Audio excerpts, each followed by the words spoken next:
Steel plant యాజమాన్యం 44 విభాగాలను private కాంట్రాక్టర్లకు అప్పచెప్పడం కోసం నిర్ణయం చేసింది. ఇప్పటికే ఆసక్తి కలిగినటువంటి కాంట్రాక్టర్లని ఆహ్వానిస్తూ టెండర్ల ప్రక్రియను కూడా ప్రారంభించింది.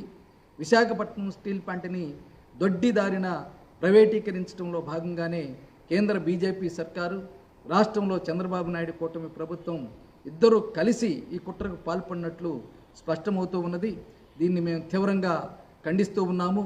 మొన్నటిదాకా విశాఖపట్నం స్టీల్ ప్లాంట్ని అభివృద్ధి చేస్తాం, ఉత్పత్తి పెంచుతాం, లాభాల్లో తీసుకొస్తాం, ప్రైవేటీకరణ కాకుండా అది ప్రభుత్వ రంగ సంస్థల్లోనే కొనసాగిస్తామని రాష్ట్రంలో చంద్రబాబు నాయుడు కూటమి ప్రభుత్వం ఎన్నికల్లో పెద్ద ఎత్తున ప్రచారం చేసింది. ఇప్పుడు విశాఖపట్నం స్టీల్ ప్లాంట్ని ముక్కలు చేసి ప్రైవేటు వాళ్ళకి తమకు కావాల్సినటువంటి వాళ్ళకి అప్పచెప్పడం కోసం ప్రక్రియ ప్రారంభించింది. ప్లాంట్లో ముఖ్యమైనటువంటి విభాగాలన్నిటినీ ప్రైవేట్ కాంట్రాక్టర్లకు అప్పచెప్పడం కోసం చర్యలు చేపట్టారు.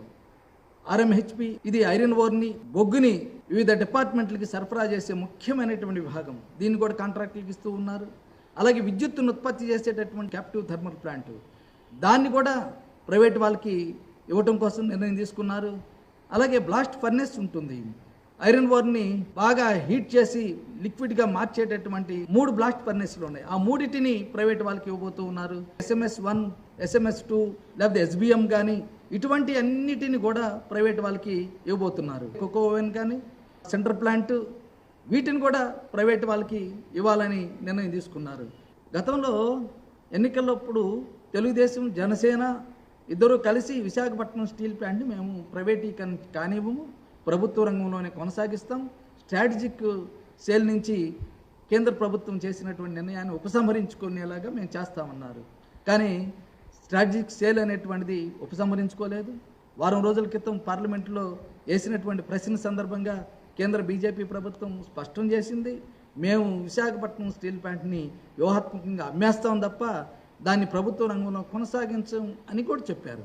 ఆ సందర్భంగా తెలుగుదేశం, జనసేన ఎంపీలు పార్లమెంట్లో ఉన్నారు, అందరూ చప్పట్లు కొట్టారు.